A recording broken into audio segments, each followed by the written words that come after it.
They caught the small man stuck halfway in the window.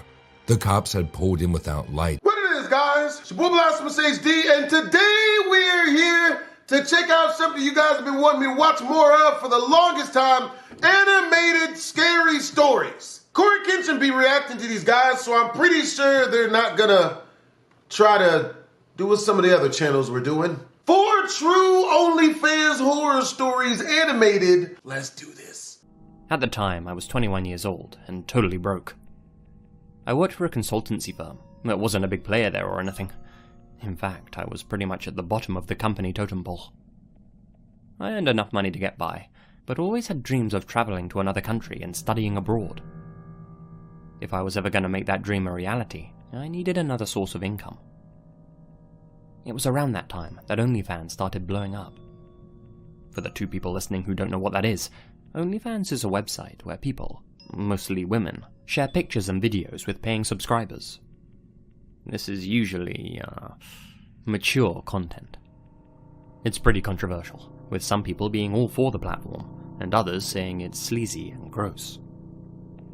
I'd heard a few stories about women making fat stacks from the comfort of their own homes, and even though I'm no Belle Delphine, I figured, yeah, what the hell, maybe I can earn a few extra bucks too. I made an account and recorded a little intro message for any prospective followers. Then I took my first raunchy pictures and uploaded them. I'd casted out my net. Now I just had to wait for a few fish to come swimming by. After a few weeks, I'd attracted a few followers, all of whom were subscribed for $10 a month. Some of them even gave me tips or paid me extra for exclusive content. I made a promise to myself that whatever money I earned through the site would go directly into my travel fund, and as soon as I had enough money to go globetrotting, I'd stop using the platform altogether. Yeah. In the meantime, I had a lot of work to do at my real job. One afternoon, I was at a business conference, networking alongside my coworkers. Where I live, business cards are still a formality, even for low-level grunts like me, and I handed out dozens to prospective clients who seemed interested in working with our company. Honestly, I met so many new people that day, all of them in similar suits and with similar haircuts, that all of their faces and names seemed to blur together in my memory. I returned home, exhausted from the socializing. That evening before bed, I logged into my OnlyFans account to check how things were going. Oh, great, I had a new subscriber. This new guy, who went by the unassuming username John Smith, sent me a direct message as soon as he saw I was active. $10 a month? Netflix doesn't even charge that. It's worth it. You won't be disappointed. So far, I like what I'm seeing. You're very beautiful. Oh, thank you so much. He sent me a few more friendly messages, asking me pretty innocent questions, like if I had a dog. I didn't. If I was dating anyone. I wasn't. And if I lived with my parents. I lived with a roommate who was away that week. You know, you really are very beautiful, he messaged me. Thank you.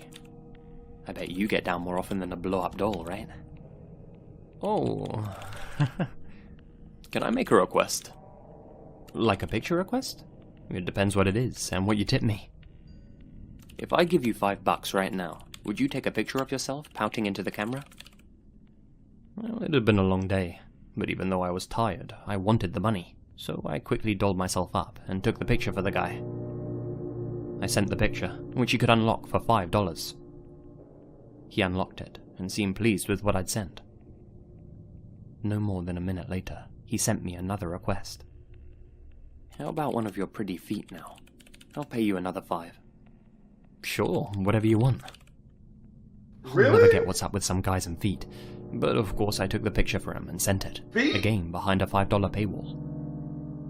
He made a couple more requests, each time paying me $5. Easy money, I thought. One of me in high heels, one of me in such and such a position, etc. Then he sent me another request, this time for $10. Add me on Instagram. He included his account name in the message. $10 just to add a guy on Instagram? Sure, why not? I hadn't updated my Insta for over a year, and only had a couple of posts on there anyway. I took his $10 and added him. Strange, there weren't any posts on his account, but the circle around his blank profile picture was highlighted, meaning he had recently added to his Instagram story. Just out of curiosity, I clicked on it to see what he had posted. It was a video of my house, posted 2 hours ago, taken from the woods just outside. The next story played, uploaded 5 minutes ago. It was another video of my house, this time much closer, taken from the other side of the street. The video zoomed in on my bedroom window, the only room where the light was on, the room I was in. Better pull out your gun. The third story, uploaded just 2 minutes ago, was taken from just outside my porch window. Lock your door, though! He was right outside my front door, filming the inside of my house through the glass. A message popped up in my DMs. Let me in. Terrified, Okay. I locked my bedroom door immediately and called the police, telling them that someone was outside my house. All the while, he continued DMing me. Come outside, or I'll have to come in. The door handle downstairs started rattling as I cowered in fear upstairs, waiting hopelessly for help to arrive, screaming out of my bedroom window for help. This wasn't the best neighborhood, let's put it like that, and my neighbors either couldn't hear me or didn't want to help. The guy's rattling on the door handle turned into banging, then slamming. Damn! Suddenly, everything downstairs fell silent. Run, I thought he ho! had gone. But after a few minutes, I could hear tapping on the downstairs windows, and shortly after that, the smashing of glass. I'd soon Oh! learn that he had used a rock to smash the living room window. Oh, no. Not 30 seconds later, I could hear sirens off in the distance. By the time an officer arrived to check that I was okay, the guy was long gone. I told the investigators everything. They patrolled the area to look for any suspicious-looking guys, found nobody, and suggested I stay somewhere else for a while. I asked them to hang around while I packed a bag. As I got in my car to drive to my parents' place, I checked my phone one last time. There was one unread message in my OnlyFans DM box. I'll get you, ho. Pleasure doing business with you. What? I told my parents everything that had happened, and tried my best to get some sleep. That night, I was plagued with questions. Who was John Smith? What was he planning on doing? How did he know where I lived? My private information was, of course, not available on OnlyFans. I was relatively new to town, and didn't know many people in the area. The next day, I pieced 2 and 2 together. My business card. It didn't just have my company address on, but mine as well. The fact this happened the night after that networking event couldn't have been a coincidence. I'm convinced that the creep was one of the people I'd met that day. Using the information on the card, he must have found my account online and decided to pay me a visit. That's weird. I passed that information along to the authorities, along with the dozens of business cards I'd collected that day. This, of course, resulted in nothing. There was no evidence to speak of, and the Insta account was obviously a throwaway. I realize now that he was asking me those friendly questions at the start to see if I lived alone and to check I didn't have a guard dog. Needless to say, I quit using the site. I've moved back in with my parents permanently now, but can't afford to give up my job at the consultancy firm. Now, whenever I go into work and meet with our clients, I put on a brave face, but inside, I'm always questioning whether the guy I'm working with is the same one who was outside my house that night. Thirsty people. Crazy. A little while back, I started an OnlyFans account. I know what you're all thinking, but hey, I was single at the time, and I figured it was a pretty harmless way to earn a little extra dough. I started off by posting some tame stuff, and progressively got into uploading more mature images. Yeah, I'm not proud of it, but I'm not ashamed either. I lived with my parents at the time, so I had to be careful about making my content. Like I said, I wasn't ashamed, but I knew they wouldn't be as open-minded about it. As such, I always waited until they were out of the house before I took any pictures or videos, and I didn't tell any of my friends out of fear that it would somehow get back to my folks. It was very private business. After just a few months, I couldn't believe how much money I was making on the site. I'd amassed a sizable following and monthly income, so I decided to treat myself. My wardrobe was pretty old at that point, and I decided to buy some new clothes. How much would you make it? I hit up a local store to pick out some new outfits. Now, it might sound strange to some of you, but when I got to the store, I started live streaming to my OnlyFans followers, talking to them about changing up my style and asking for their opinions on certain items. What type of... I'd often stream to my supporters through my private, for fans-only YouTube channel during the day. I thought this built a sense of community. A lot of them enjoyed seeing me go about my life, whether I was just out shopping, at a cafe, or just blogging from my apartment, and I'd reply to their comments and connect with them. For the most part, they were well behaved and respectful during those streams, and I started recognizing a few of their names. It was pretty wholesome. I made my way through the store, holding the camera in selfie mode, engaging with my fans. After about 20 minutes or so, I ended the stream. At some point during that evening, I logged onto my page. That's when I noticed a message from one of my regulars. "Thanks for wasting our time and money by lying to all of us. You never told us you had a boyfriend. Consider this the end of my support." I was confused. They really like that? Boyfriend? Where'd he get that idea? Well, this guy was one of my biggest supporters, and I was really sorry to see him go, so naturally, I sent him a message. Hey, I am single, free as a bird. I don't know who told you I wasn't. Do you think I'm stupid or something? I'll admit it took me a couple of months to notice, but it's obvious you're with some guy all the time. I see him in the background of all of your streams. He was with you at the store today. What are you talking about? The dude in the green shirt. I feel really sorry for the guy, to be honest, dating someone who does what you do. I went back to check the recording of that day's stream, and sure enough, about 5 minutes in, over my left shoulder, there was a guy in a green shirt, walking quite close behind me. He was very tall, had a muscular build, looked to be in his late 20s, but already had dark circles under his eyes and thinning hair. Okay, well that didn't prove anything, just some guy behind me at the store. I continued watching the video, and yeah, the guy did seem to be behind me for most of it, popping up throughout as if he was following me, but surely that was just a coincidence. Still, my regular's message stayed in my mind. He said he'd seen this guy in multiple streams of mine. I went back and checked the previous stream that I'd done.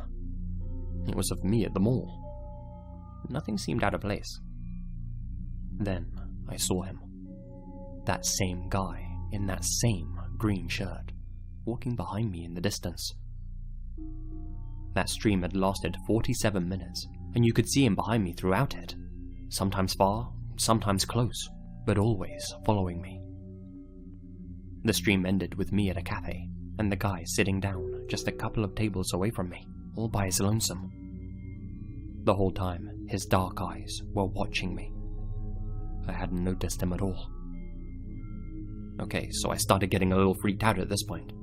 Obviously, this wasn't just a coincidence. I went back and checked more of my older streams. Videos of me in town, videos of me walking the dog at the park, chilling on the beach. In all of them, he was there. Damn! And in almost all of them, he was wearing the same green shirt. Damn! This man, who I had never seen before in my life, had been following me on what appeared to be a daily basis. You're a whole weirdo. He wasn't a part of my life, but I was clearly a big part of his. I wasn't sure what to do at first. He had never approached me or anything. My dad was in law enforcement, but I couldn't exactly go to him for advice. I decided to stop posting content on my account for a while, resolving to stay alert and keep an eye out for this guy, just to wait for everything to blow over. If things escalated, then I'd go and tell my pa. I figured this guy would get bored and leave me alone. Boy, how naive I was. A couple of weeks passed, and luckily I hadn't seen the green shirt guy around town. Guess my plan had worked. My fans were getting antsy about me not uploading new content, and my earnings were going down as a result. One weekend, my parents went off on a romantic getaway, and hoping to ride the OnlyFans wave a little longer, I decided to take some new photos in my bedroom. Since I was home alone, there was no risk of being caught. That night, I cooked up some dinner in the kitchen, opened the window to air it out, and then went upstairs to snap the goods.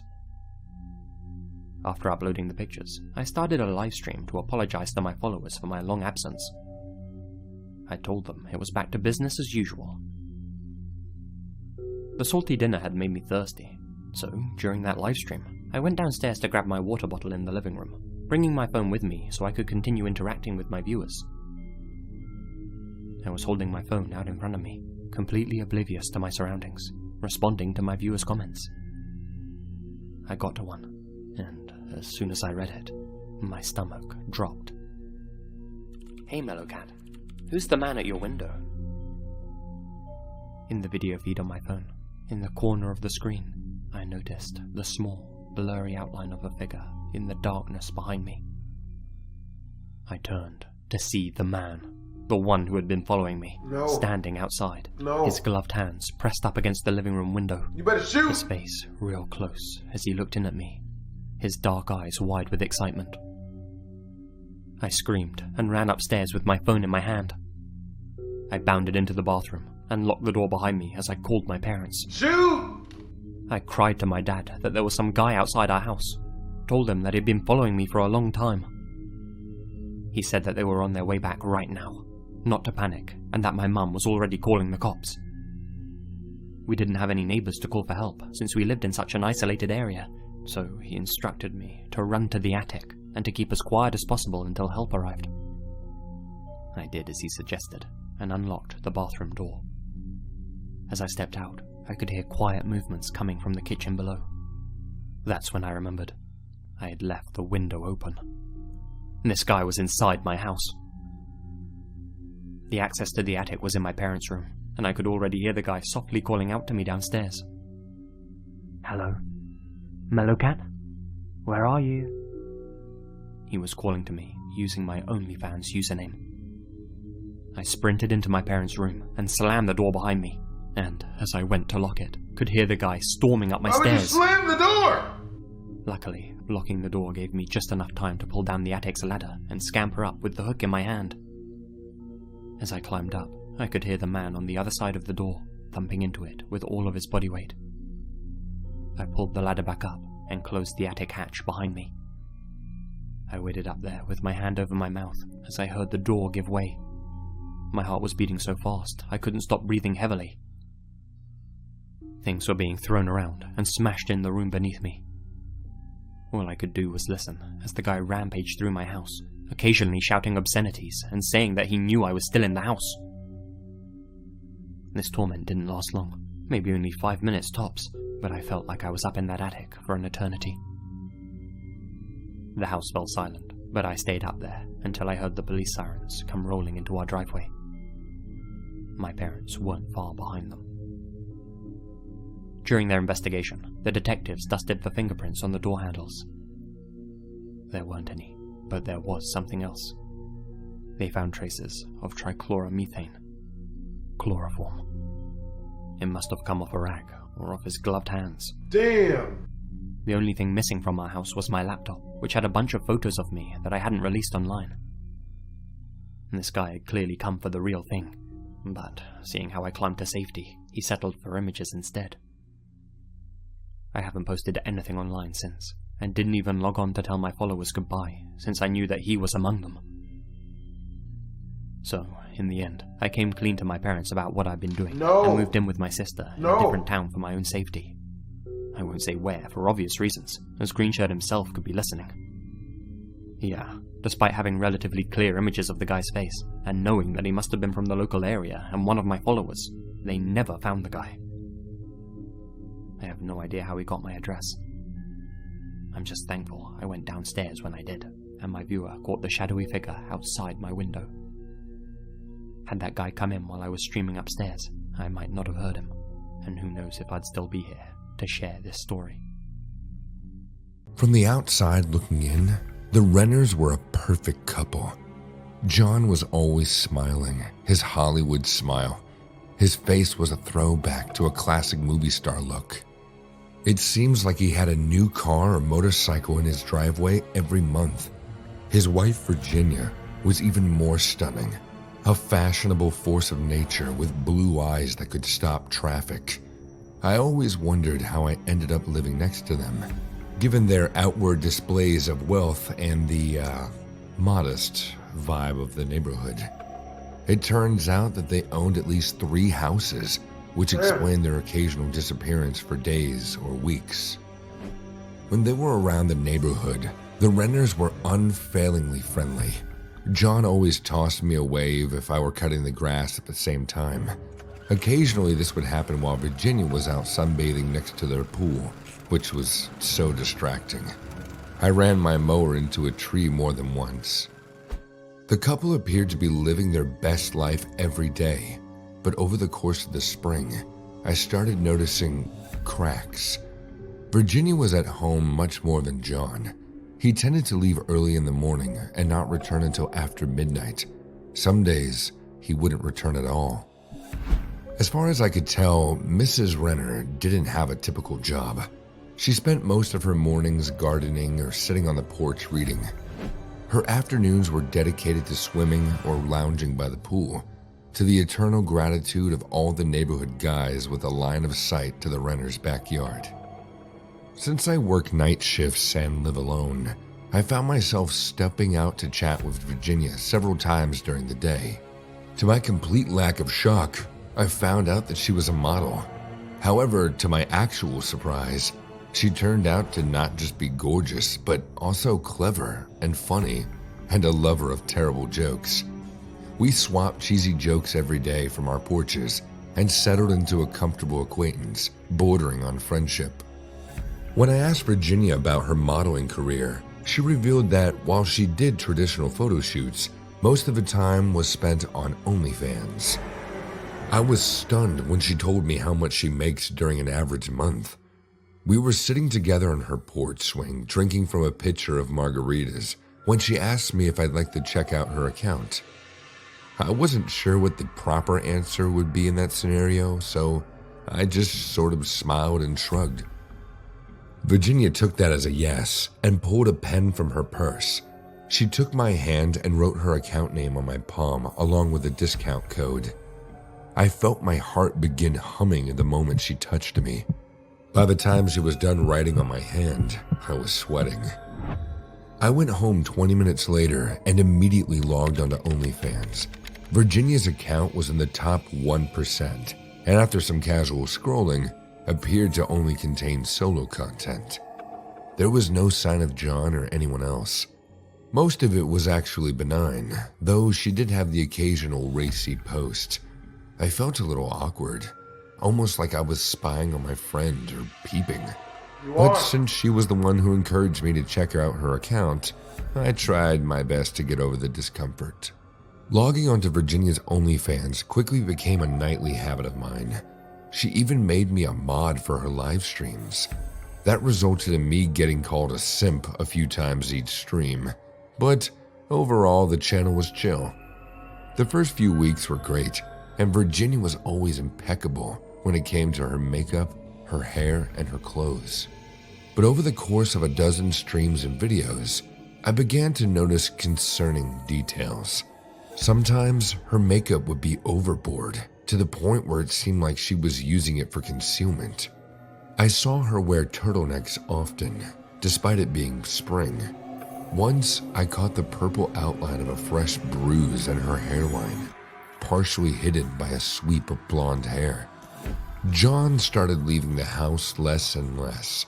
While Virginia and I still shared the occasional drink on her porch, Mr. Renner stopped giving me friendly nods and even shot me the occasional glare, until I took the hint and became a less frequent guest. It wasn't just Virginia showing signs that there might be trouble at home, though. I was woken up one night by the sound of a tow truck in the driveway. I peeked out of the window to see the Renners standing in their yard, arguing quietly. In the light of the full moon, I could see John's latest toy, a sapphire blue sports car, had vicious scratches all over the paint and what looked like kitchen knives jammed into the tires. Mr. Renner also started walking around with fresh scratches on his face from time to time. Virginia began streaming less and less and rarely came outside of her house anymore. I could hear them yelling at each other several nights a week as spring crawled towards summer. I considered calling the police during some of their worst screaming matches, but They always burnt out quickly. Truth be told, I didn't want to get involved. I liked having this concept of them as perfect, beautiful, happy family. They were my idea of relationship goals. And Virginia, well, she was my dream. I woke up one night in April to the smell of smoke. My half-asleep brain assumed it was a bonfire, but the odor was so strong. When I opened my eyes, I saw thick banks of black smoke oozing in through my partially opened window. I glanced at my computer and screamed. I still had Virginia's OnlyFans stream open. It was running, showing a live feed of her bedroom. Empty, except for a dense fog of smoke. I looked outside. The renter's house was on fire. Flames licked out of all the windows and doors and slithered along the roofline. Smoke came flooding out, threading through the fire and spiraling up to the night sky like a tower of ash. I grabbed my phone and raced outside, nearly falling down my stairs in the process. I was on the line with 911 before my bare feet hit the grass. The thing they don't tell you about house fires is that they can be loud. I heard flames popping along with cracks of wood giving way, chewed to pieces by the heat. Over all of that, though, I thought I could hear screaming, two voices shrieking together. I tried to get into the house. I swear I did. But the heat coming out of the door might as well have been an electric fence. All I could do was stand in the yard while more neighbors came out on the street, and the rising whine of fire engine sirens grew louder. The official cause of the fire was arson. Someone had turned on the gas stove and let fumes build inside the house before setting some curtains alight. I found out through a friend who was a volunteer firefighter. They never did determine who started the blaze, though. My friend, at my urging, which I quickly grew to regret, showed me some of the photos from the investigation. The charred corpses of John and Virginia Renner were wrapped around each other, though it was impossible to tell if they were fighting or embracing. What was left of them, pitch black and pitted like charcoal, was curled up on the floor in front of their fireplace. I found videos from that night's live stream still on Virginia's account. Mostly it was of her and John arguing. He accused her of being unfaithful. He mentioned my name. Both of them left the room, but the camera kept running. There was screaming, both of their voices, and then nothing for 15 minutes. That's when the smoke started rolling in.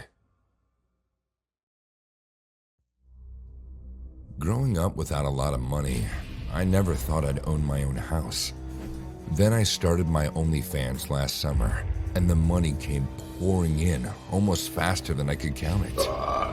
I closed on a small but comfortable place with a nice yard and a porch in the back in March. It was my dream house, and I couldn't have been happier. Over the course of a few months, however, my dream became a nightmare. Starting an OnlyFans was a spur-of-the-moment decision I made. I was unemployed, drowning in debt, living with my parents, and overall felt like I'd hit a wall in life at only 23 years old. I'd read an article where it said the average woman on OnlyFans made $800 a month, which would at least get me starting off paying off my credit cards.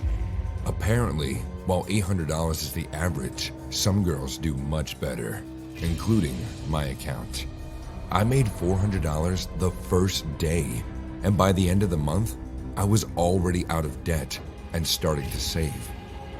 My account was all about tasteful and artistic expression. I got into photography in college, so I already had a decent setup. Once I moved into the new house, I set up my office in one of the bedrooms. It involved a lot of silk curtains and lace and plush pillows.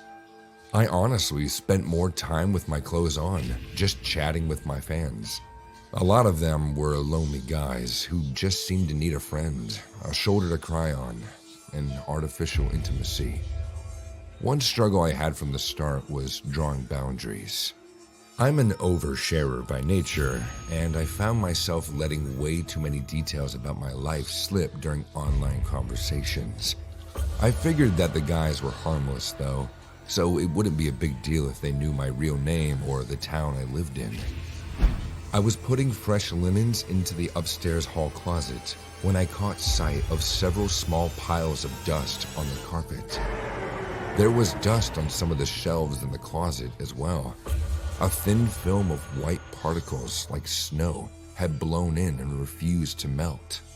Food that I was positive I left in the fridge and pantry began disappearing. Furniture would sometimes be just slightly out of place from where I remembered moving it. I began hearing strange thumping sounds at night and creaks from deep within the house. My first assumption was that my house was haunted. I'm a very spiritual person, and I've always had a sixth sense about spirits and energy. I started burning sage regularly, walking through the house with crystals, and leaving out small offerings like mini bottles of rum and brandy. Unfortunately, the weirdness only intensified as weeks went by. I developed sleeping issues. Some nights I would wake up with a sense that I wasn't alone. I could feel a presence, or the echo of a presence, at least. I became increasingly paranoid as sleep deprivation took its toll. I was posting less and less to OnlyFans, and I could see the physical signs of my rough nights in the photos and videos. My eyes were becoming baggy, my skin pale, and I found it harder and harder to dig up a smile or sympathy for fans who wanted to chat. I was growing more and more convinced that I was being haunted as the nights and days blurred together. My dream home felt like a prison, and I was falling behind on the mortgage since I wasn't able to work. I spent most days drifting through the halls like a dead body on the tide. Eventually, though, my fear turned to anger. This was my house, and I wasn't going to let some malignant entity scare me away. That's when I woke up one night to creaking coming from directly above me. I decided to face my fear.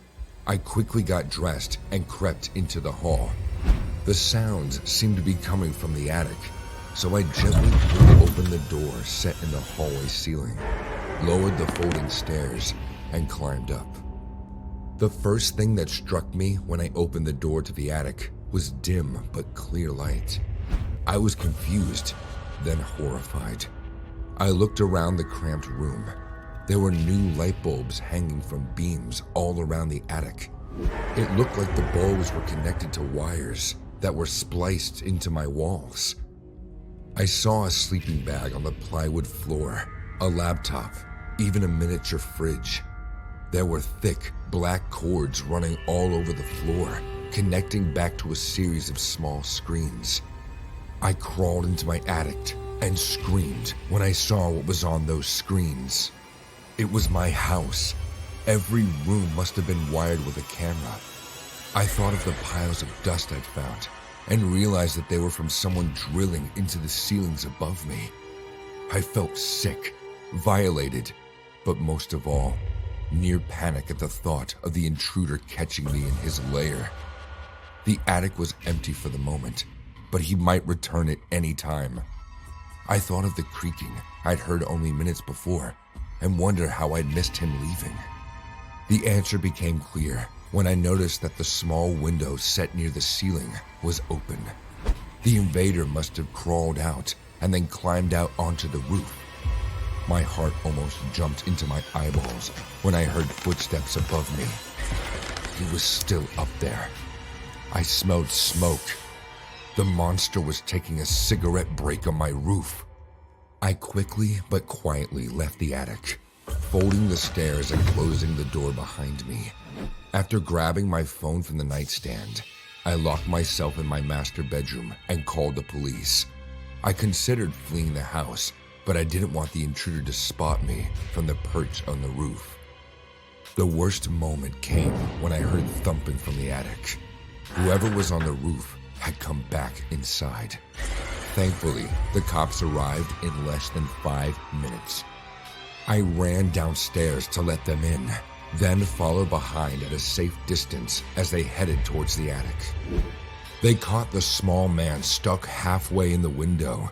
The cops had pulled in without lights and sirens, but the creep must have noticed the cruisers at some point and tried to make a mad dash out the window back to the roof.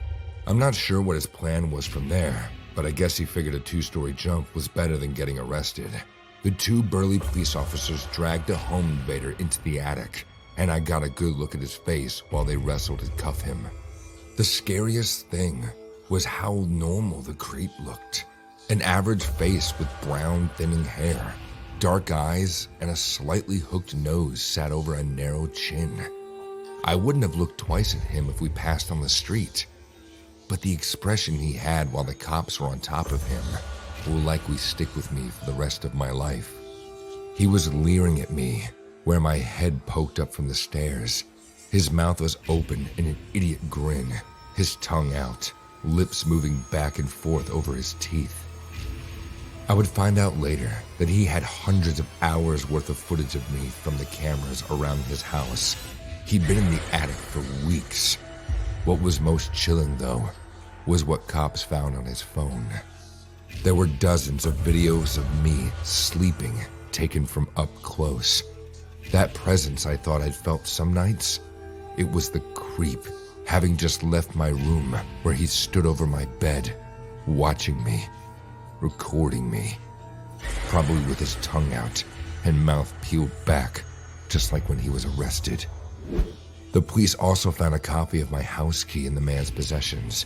At some point while following me around town, he'd managed to swipe my keys, copy them, then return them before I could notice. At first, I couldn't believe it, but then I remembered how convenient it was to make copies at kiosks in any Walmart or Sam's Club or hardware store. Even though my stalker is still in prison, I've started changing my locks now every few months. It's the only way I can sleep at night. Technically, I won this Try Not to Scare challenge we edit out all the parts where I got scared. Hope you guys enjoyed this mug. Tweezums.